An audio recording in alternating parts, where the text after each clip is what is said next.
Bueno, buenas noches a todos. Estamos en este podcast donde el tema que vamos a tocar hoy es el conflicto en Libia. Un conflicto que básicamente está en las noticias, está en la boca de muchas personas internacionalmente. Y vamos a hablar un poco acerca de la importancia, acerca de por qué realmente este conflicto tiene que estar en el norte de todos aquellos que estamos en la carrera de relaciones internacionales, y al mismo tiempo un poco acerca de los actores que participan y otros componentes importantes de este conflicto de Libia. Tenemos como invitados al señor Eric Campos, tenemos a Nancy Villegas, Cindy Narváez y Catherine Santana, y con ustedes también su servidor Ariel Vargas. Y vamos a comenzar específicamente, Eric, muchas gracias por acompañarnos y realmente queremos conocer un poco acerca de él, por qué es realmente tan importante para relaciones internacionales este conflicto de Libia. Contanos un poco acerca de esto. Bueno, gracias y buenas noches a todos. Eh, para entender el conflicto libio debemos de entender primero que Libia es un país relativamente joven en la historia, territorio que en algún momento formó parte del Imperio Otomano, luego pasó a control de los italianos, y bueno, Libia propiamente dicho es un país relativamente joven, eh, pero que se le une también que es supremamente rico, ¿verdad? Tiene reservas de petróleo, gas natural muy importantes. Y bueno, desde que Gaddafi tomó el control del país, eh, en realidad sus primeros años fueron impresionantemente buenos, ¿verdad? Trajo mucho progreso, alfabetización, servicios gratuitos como el agua, la educación, la salud, a sus ciudadanos que venían de un gobierno anterior sumamente represivo, ¿verdad? Entonces, entender a Libia en el contexto internacional es entender también su posición geográfica, ¿verdad? Libia tiene una salida al Mediterráneo muy importante que junto con las riquezas que anteriormente mencioné, como gas natural, petróleo, lo convierte en un país sumamente importante en la región, ¿verdad? En África. Eh, es así que en el conflicto libio hay bastantes actores internacionales y aquí para responder a tu pregunta, el por qué es importante Libia o el conflicto libio en las relaciones internacionales, en realidad Libia no se puede entender sin el intervencionismo extranjero en Libia, ¿verdad? Más adelante hablaremos de la primavera árabe, pero Gaddafi, más allá de caer por su propio pueblo libio, cae por un intervencionismo extranjero muy fuerte que aún hoy se mantiene, ¿verdad? Hay muchos actores extranjeros con interés y con influencia y activamente participando en el conflicto libio, que ya de por sí la región era una región llena de pueblos distintos, ¿verdad? Muy sectaria, que ya hacía compleja la convivencia entre ellos, que fue algo que Gaddafi pues logró hacer de forma muy exitosa en realidad, pero ante la ausencia de Gaddafi se rompe ese balance y no se ha logrado en realidad encontrar en el pueblo libio un balance político, una estabilidad política, paz y prosperidad a su pueblo, sino que hoy día escuchamos a muchos libios de a pie, como se dice, ya hablando de que con Gaddafi vivían mejor, ¿verdad? Entonces, entender la complejidad del conflicto pasa por entender este intervencionismo extranjero, la cantidad de actores que tiene y las razones principales por las cuales el gobierno de Gaddafi en su momento pudo haberse venido abajo, Ariel. Muchas gracias, Eric. Y realmente eso es bastante interesante por el hecho de todos los participantes que están en el medio de este conflicto. Y definitivamente vamos a hablar un poco más en el transcurso de este podcast acerca de todos estos temas. Pero mencionabas a una persona muy interesante que es Muammar al-Gaddafi, y en este caso Nancy, lastimosamente por la situación que tenemos técnica no podemos verte, pero definitivamente este es un personaje que conoces un poco acerca de quién fue. Contanos realmente quién fue Muammar al-Gaddafi y qué papel jugó dentro de este conflicto. Muchísimas gracias, Ariel, y buenas noches a todos. Bueno, a mí me gustaría empezar por aclarar y hacer hincapié que Libia es el país que más reservas de petróleo que tiene África, probablemente. Y a pesar de eso, al día de hoy, a duras penas puede exportarlo y lucrar con él, ya que después de la primavera árabe, y eso es algo que Eric nos va a ayudar a explicar después, quedó en súper malas condiciones. Muammar al-Gaddafi estuvo al mando de Libia por más de 4 décadas con su dictadura. Él formaba parte del llamado socialismo árabe y este mezclaba el laicismo, la economía centralizada y el culto a la personalidad. Cuando hubo tiempo de bonanza petrolera, Gaddafi ayudó a muchísimos países. Parte de estos países eran socialistas en Europa para sus campañas. Y en ese momento, Libia estaba abierta a los negocios internacionalmente. Entonces, Gaddafi era visto de buena forma. En algún momento, Libia llegó a tener el índice de desarrollo humano más alto de todo África, superando a Sudáfrica. Y esto con al-Gaddafi al poder. Él ayudó también a grupos terroristas en mitad de la Guerra Fría, cuando se da el atentado de Berlín en 1986, en un lugar que frecuentaban los soldados estadounidenses. Estados Unidos antes pensaba que Libia tenía una posibilidad de una posibilidad de ayudarlos de manera positiva, pero una vez que se da este ataque terrorista en 1986, Estados Unidos cambia totalmente la vista que ellos tenían del país.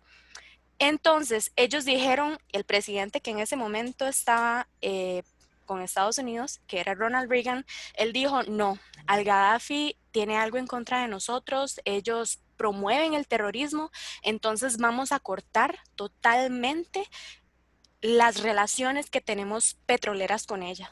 Y esto viene y afecta al país demasiado.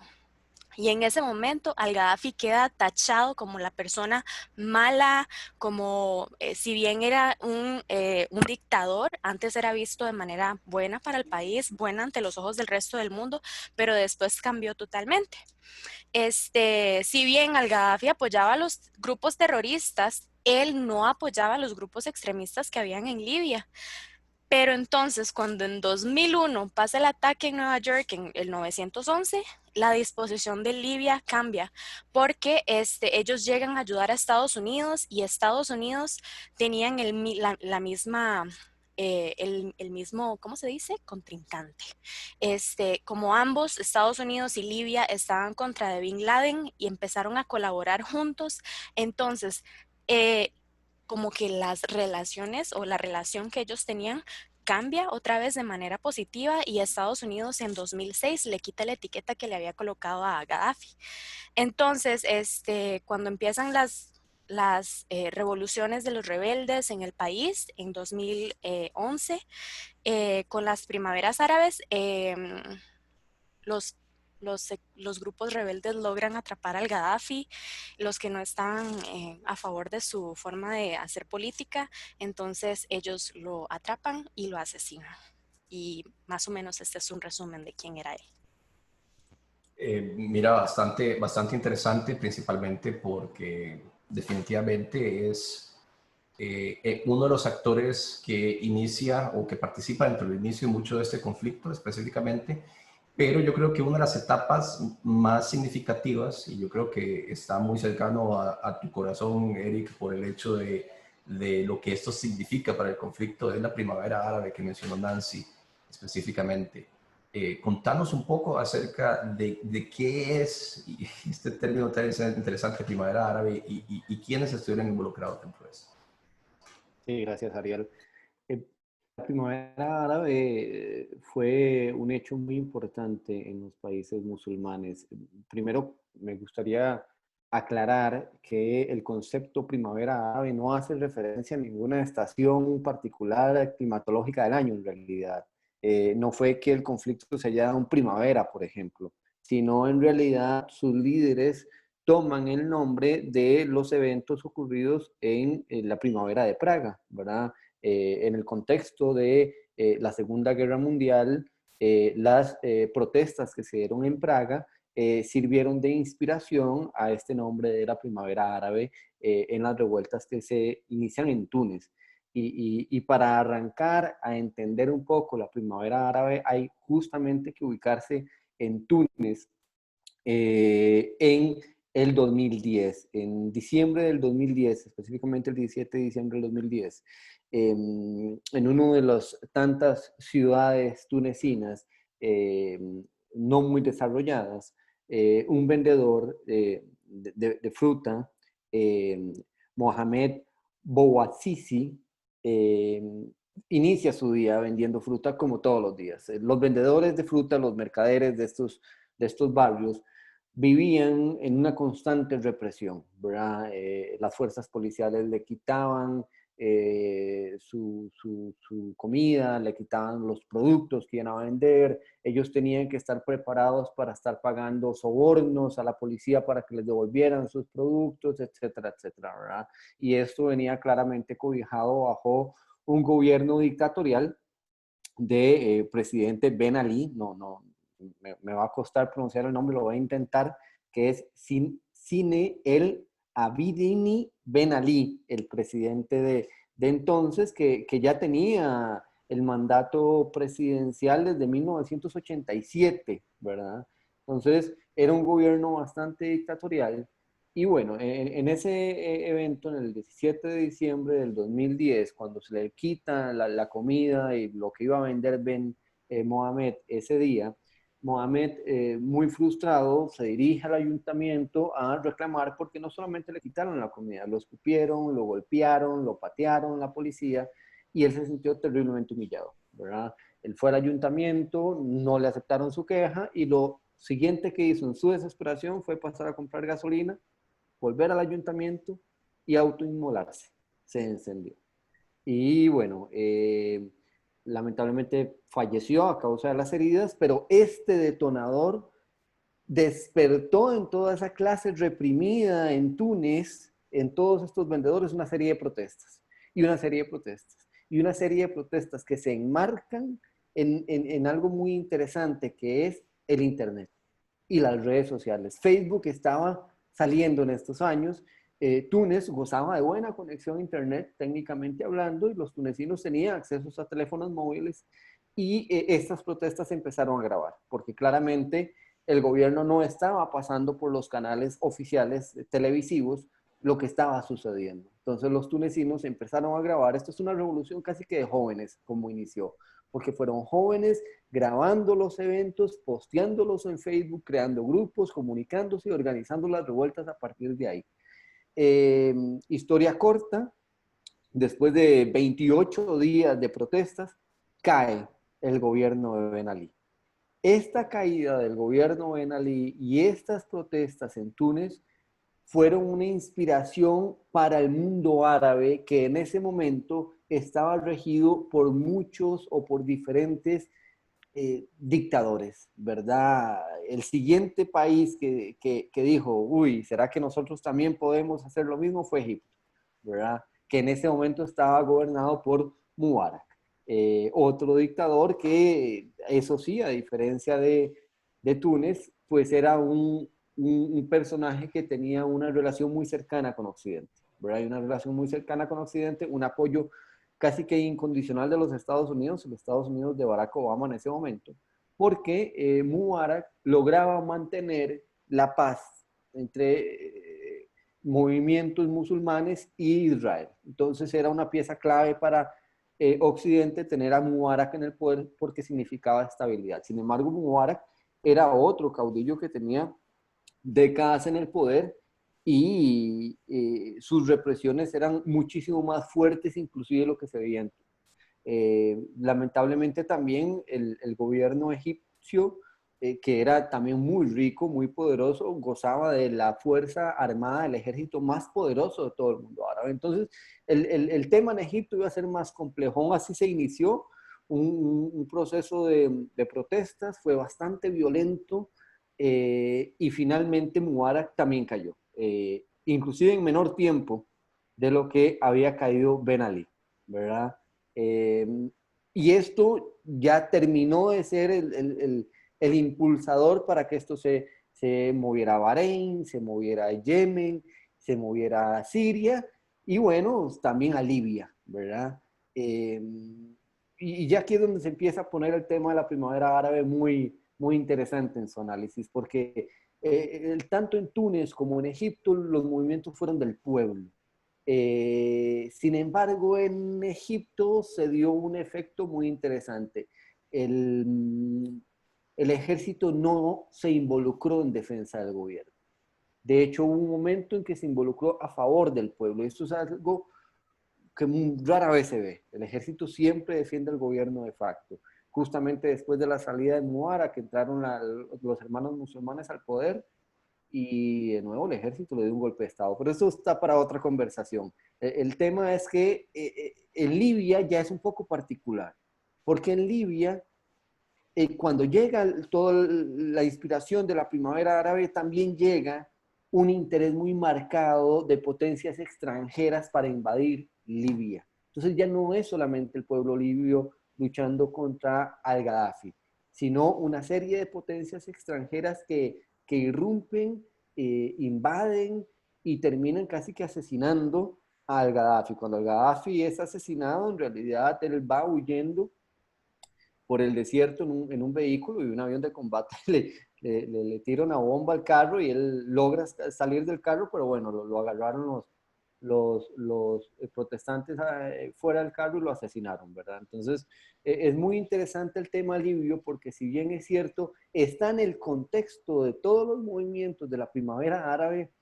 hubieron muchas fuerzas más involucradas, lo que nos hace pensar que había muchos más intereses que una simple represión del gobierno al pueblo. Definitivamente lo que sucedió es que cruzó las fronteras y no se quedó como un problema solamente en la región, y ya es internacional, y se ha sabido durante toda la historia que eventualmente todos los pueblos africanos cercanos al Mediterráneo eventualmente también tienen un gran interés específicamente, y obviamente en este caso si hablamos de que hay petróleo y hay gas y hay recursos naturales muy importantes para todos estos actores, obviamente esto va a suceder. Y es que hubo un efecto, una acción de Gaddafi que no sé cuánto pesó realmente para su caída, pero tuvo que haber pesado y mucho, y fue su interés de dejar de utilizar el dólar y el euro en las transacciones que se estaban haciendo con sus hermanos musulmanes, ¿verdad? Y tenía la visión de cambiar y dejar de utilizar estas monedas en toda África, ¿verdad? Entonces,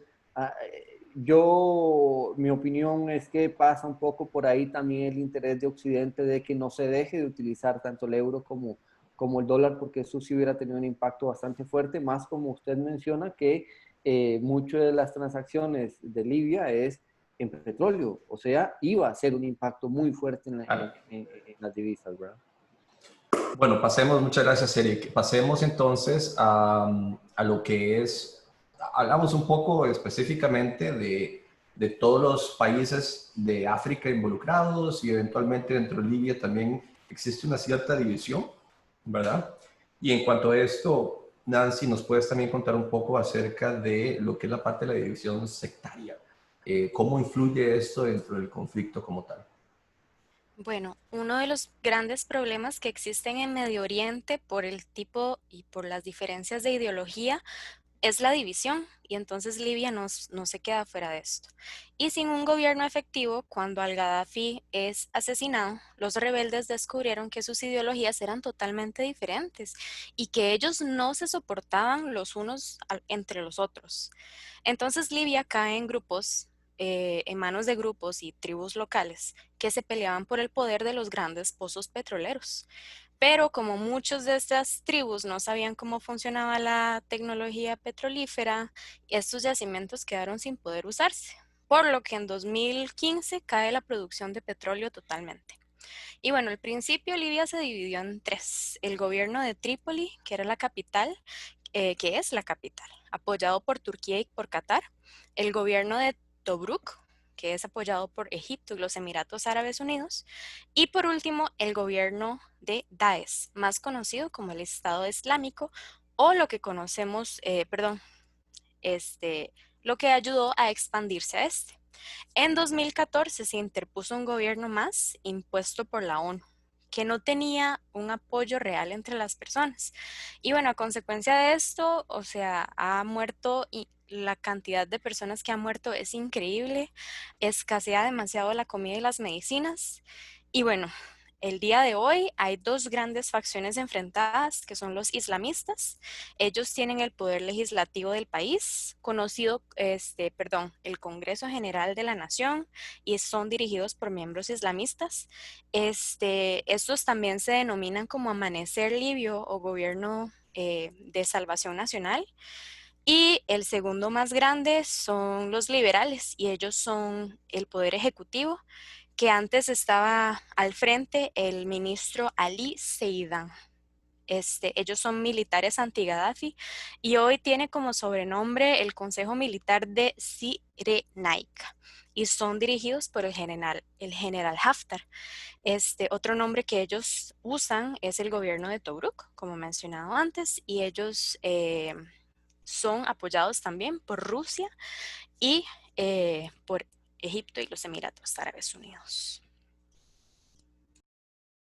Muchísimas gracias, Nancy. Sí, definitivamente esta división hacia lo interno desde el punto de vista sectario es muy importante, pero vamos a pasar con Cindy, que básicamente ella ha estudiado mucho lo que es la parte de cuáles son estos actores específicamente.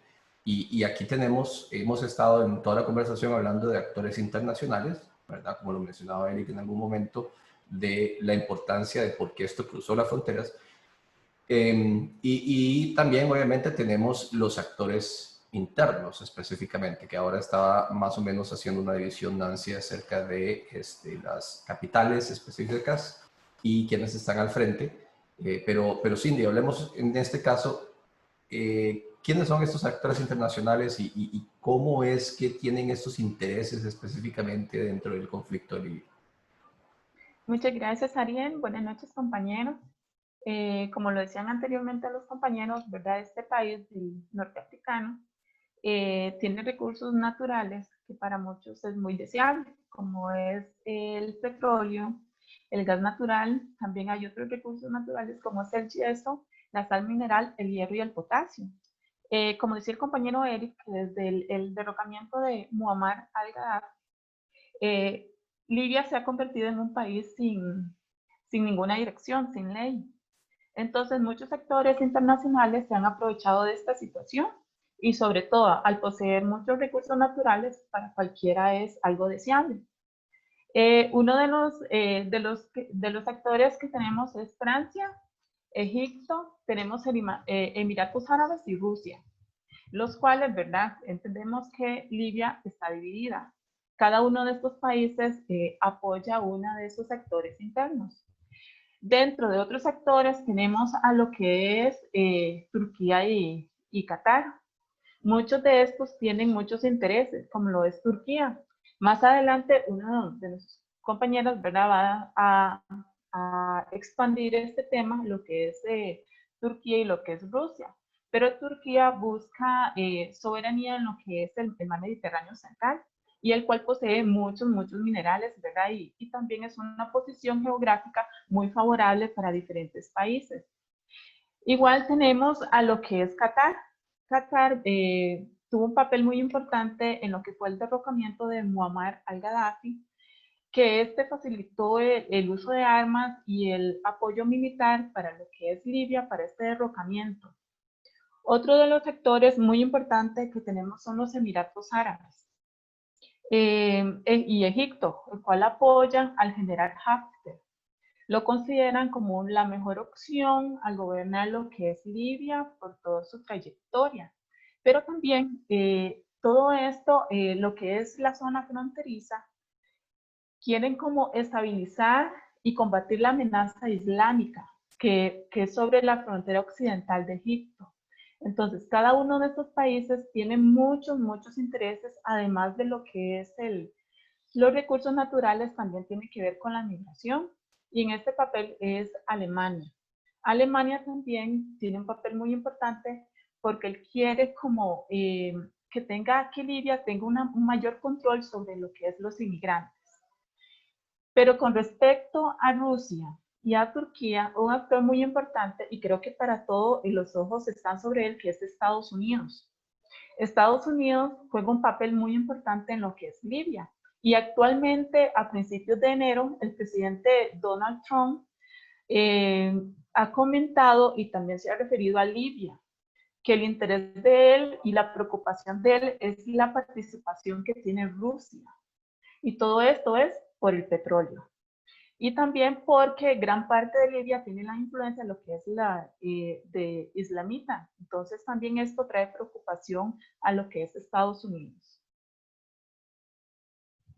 Muy interesante y sí, yo he estado leyendo también acerca de la participación de Alemania como mediador y han estado haciendo muchos intentos como para poder llevar a todos los actores a la mesa y conversar un poco, ¿verdad? Sí, Ariel, con respecto a eso, bueno, Alemania quiso ser un intermediario conforme al conflicto de Libia, y esto se hizo una cumbre de paz que se hizo en Berlín, donde hubieron muchos actores, ¿verdad? Y representantes de los países internacionales. En esa reunión estuvo, ¿verdad? Usted sabe que la ONU tiene un papel muy importante en lo que es Libia, en lo que es derechos humanos, en el bienestar de los civiles y etcétera. En esa cumbre que se celebró en Berlín, estuvo el presidente de Rusia, Vladimir Putin, estuvo el presidente de Turquía, el presidente de Francia, igual estuvo el canciller de Alemania, el secretario de Estados Unidos, como es Mike Pompeo, estuvo la presidenta de la Comisión Europea, Ursula von der Leyen, y también estuvo lo que es la ONU y lo que es Alemania. Querían llegar a un acuerdo de paz, en Libia.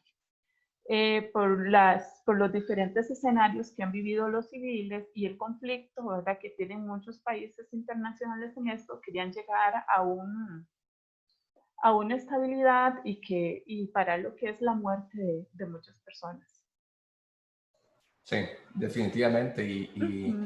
Y creo que es muy importante todo este proceso internacional, pero algunas veces no hay que salir de casa y tratar de entender qué sucede dentro de las fronteras de Libia específicamente. Y aquí también tenemos actores que ya hemos mencionado, los nombres, ¿verdad? Específicamente, tenemos un par de actores que están al frente de esta situación. Contanos un poco acerca de estos actores y cuáles son los intereses internos de ellos. Sí, de acuerdo. Bueno, como sabemos, Libia quedó dividida y hay dos actores internos que es muy importante mencionarlos, como es el gobierno de acuerdo nacional, que este está dirigido por Fayez al-Sarraj, y ¿verdad?, está en lo que es en la capital, lo que es Trípoli, y tiene el apoyo de lo que es las Naciones Unidas. Y está en el otro extremo, tenemos a Khalifa Haftar, que es el mando militar del Ejército Nacional. Este controla y tiene influencia dentro del país de Libia por todos sus antecedentes y su participación en lo que es desde antes del derrocamiento de Muammar Gaddafi. Él tuvo participación muy importante en lo que fue la milicia. Y además tiene el apoyo de Francia, Egipto, Emiratos Árabes y de Rusia. Hay un punto muy importante que hay que abarcar, que desde antes del derrocamiento de Muammar Gaddafi, en Libia había muchas alianzas milicias y lo que eran las tribus. Todo esto desde el rey Idris y Muammar Gaddafi fue toda una osadía, porque tenían que respetar lo que es esas tribus y lo que son los grupos de las alianzas milicias. Entonces, todo esto ha venido digamos, ha venido a influenciar en lo que es en todo este proceso que ha vivido Libia.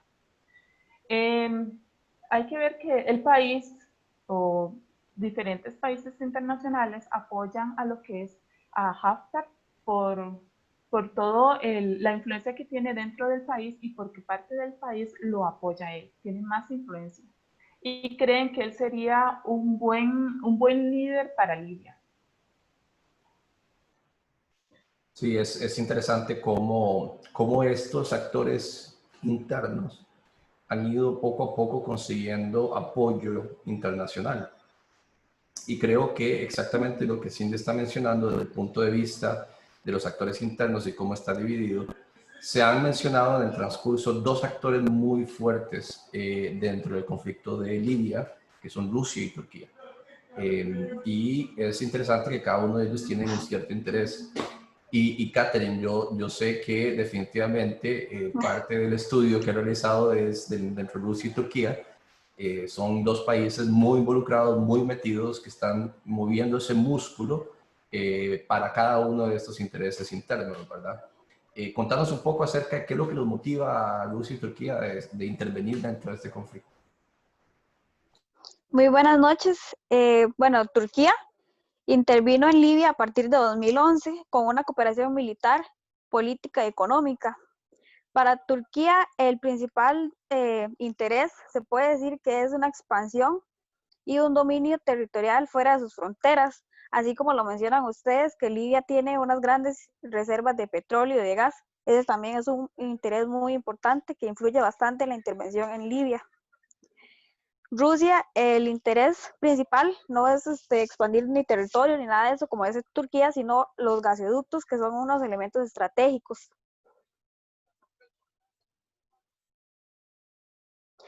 También, bueno, es importante mencionar que ellos, Vladimir Putin desea ser percibido como un mediador y pacifista en el conflicto libio, pero es evidente que no es solo como por intervenir y buscar la paz, sino por el interés de las reservas de gas y de petróleo que Libia posee. Sí, sí, definitivamente el interés ruso pasa mucho por el gas natural y también porque termina siendo esta conexión geográfica que tenía Libia una conexión muy importante con Europa. Muchas gracias, Catherine. Ariel, sé que usted también conoce bastante bien el tema de la guerra híbrida y que ha profundizado, ha estudiado un poco cómo se ha utilizado la guerra híbrida como instrumento en el conflicto libio y el impacto que ha tenido el mismo en el conflicto. Entonces me gustaría tal vez que nos comentara usted un poco cómo se ha utilizado la guerra híbrida en Libia y el impacto que ha tenido en este conflicto, Ariel. En algún momento creí que yo iba a hacer las preguntas, pero no, perfecto, no hay ningún problema. Aquí lo podemos manejar. Y como Eric dice, sí, realmente la transición de las guerras en el transcurso de la historia universal es un tema muy interesante, porque eventualmente en la antigüedad era una guerra de cuerpo a cuerpo en donde básicamente se lidiaban dos contrincantes y se lidiaban en el campo de batalla, ¿verdad? Y en este tipo de guerra ha transicionado mucho y mucho de lo que es la guerra híbrida está muy relacionado con diferentes aspectos. Uno de ellos es la tecnología y cómo la tecnología está teniendo un impacto significativo en cómo se maneja la guerra específicamente. Desde el punto de vista de los términos que se conocen como ciberseguridad y hackeo, ¿verdad? De las diferentes áreas, ¿verdad? De tecnología, como también los nuevos estilos de guerra que podrían ser ya sean aviones o drones manejados desde grandes distancias, ¿verdad? Que pueden eventualmente tener un efecto significativo en la guerra, y ya en este caso desde el punto de vista de la milicia. Ahora también, hoy en día no podemos vivir sin un teléfono celular, ¿verdad? Y eventualmente tenemos una computadora y todo esto nos tiene conectados a lo que es la parte del Internet, ¿verdad? Y definitivamente redes sociales tienen un gran impacto. Ya hemos escuchado cómo se maneja un estilo de guerra, ¿verdad? En donde básicamente existe propaganda detrás que se puede ir generando desinformación, se pueden ir generando diferentes tipos de noticias. Ahora bien, definitivamente en Libia esto es un factor muy importante porque dentro del punto de vista de guerra híbrida, específicamente es el uso de diferentes estrategias para poder lograr ciertos intereses, ya sea políticos, sociales, económicos, militares específicamente, Y tenemos participantes como por ejemplo Rusia, que durante el conflicto de Libia se ha llegado a comprobar el hecho de que Rusia ha conseguido inclusive milicia privada, específicamente, que participa dentro del conflicto. Y ya sabemos, como se mencionó anteriormente, que Rusia está dándole ese apoyo a Haftar, por ejemplo. Entonces, la participación de milicia privada, que se conoce como guerrillas, eso es un estilo de guerra que no es muy común específicamente. Se ha utilizado en diferentes países. Sabemos que tenemos aspectos inclusive en nuestro propio patio, ¿verdad? En Sudamérica, en donde se ha utilizado este estilo de guerra híbrida. También tenemos lo que es la parte, como ya mencioné, el uso de los drones, que también se está utilizando. Hay varios videos bastante interesantes en internet, si quieren buscar, relacionados con cómo se hacen ataques con drones. El mismo objeto de tratar de tener, demostrar poder. Por ejemplo, el mismo Haftar en algún momento, muy interesante, la vez pasada estaba escuchando una entrevista que se estaba haciendo acerca del conflicto en Libia y se comentaba de que Haftar en algún momento trató de conseguir control de todo lo que es el tránsito del petróleo. Y básicamente poco a poco con sus fuerzas militares fueron agarrando control, y mucho de esto también tenía un enfoque de poder demostrar poder, de poder mostrarle al mundo y obviamente internamente en Libia de que existía un poder significativo de control de parte de él acerca de este recurso natural tan importante específicamente. Y obviamente también se ha tocado el tema de el estilo de propaganda. Eventualmente, si uno se pone a ver noticias específicamente, se nota que hay una gran variedad, ¿verdad? Inclusive hay varias gráficas que demuestran el uso de lo que es la parte de la propaganda en Libia, en donde se demuestra que muchos de los temas y de los nombres tienen el interés ya sea de posicionar a alguien mejor o de afectar a alguien, en este caso. Entonces, desde el punto de vista de redes sociales, desde el punto de vista de noticias en Internet, muchas de ellas tienen un enfoque y un estilo que se da para poder ya sea ganar puntos o perder puntos, ¿verdad? Que el contrincante pueda perder puntos. Esto realmente creo que es un tema muy interesante porque, de nuevo, no solamente Libia como ejemplo, pero en muchos de los conflictos actualmente en el mundo, la guerra híbrida ha tomado ese enfoque como tal. Y como dice Eric, es un tema muy interesante para desarrollar a futuro. Bueno, muchas gracias Eric por la pregunta, espero que haya dado la respuesta necesaria al caso. Creo que este ha sido un tema bastante interesante. Hemos pasado por temas inclusive de la primavera árabe, hemos pasado por temas de los diferentes actores, hemos hablado de la división sectaria, hemos hablado de Rusia y Turquía, los actores internacionales, qué papel juegan, los actores internos específicamente. En sí, Libia es uno de los conflictos, en este caso, que inicialmente por Muammar al-Gaddafi, eventualmente arrancó como un objeto de mejora. Habían cambios muy drásticos que eventualmente tienen impacto internacional y cruzó las fronteras. Y llegó a un punto en donde simple y sencillamente ahora hay muchas personas metidas en el manejo de esta situación. No sé, y tal vez yo creo que nos hemos llevado ya bastante tiempo en este podcast. Si alguno quiere hacer algún tipo de cierre, que nos comente un poco acerca de ya en general la misma perspectiva que yo acabo de dar con respecto al conflicto, si tiene alguna perspectiva para hacer ya un cierre. Sí, Ariel, gracias. Yo quisiera nada más cerrar agregando de que es un conflicto bastante complejo, ¿verdad? Aún hoy no se ha resuelto ni se ve que estemos cercanos a resolverlo, pero en el transcurso de la investigación de este proyecto sí vi dos hechos muy particulares que quisiera dejar ahí como a la suspicacia de los oyentes de poder profundizarlo un poco más. Y uno de ellos está relacionado con la primavera árabe y la posición que tomó el ejército egipcio, particularmente con las revueltas en Egipto, no solamente en la caída de Mubarak, sino en el siguiente golpe de Estado que hicieron a la hermandad musulmana. Esa es una. Y por otro, realmente cuestionarse si la caída de Gaddafi, cuánto pesó en la caída de Gaddafi la primavera árabe, si fue el factor más importante o si hubieron algunos factores adicionales de carácter externo que fueron los que realmente impulsaron esa caída. Serían dos elementos que me llamaron mucho la atención en la investigación y que quería dejar ahí como a modo de conclusión para que también el oyente se pueda dejar dos temas en que pensar. Perfecto. Muchísimas gracias, Eric. Listo. Nancy, ¿vas a decir algo? No. A mí algo que sí me preocupa, nada que ver, o me gustaría que nos pusiéramos a pensar, ya que nosotros vivimos en un mundo globalizado, es que tarde o temprano de alguna u otra forma nos va a llegar a afectar a nosotros.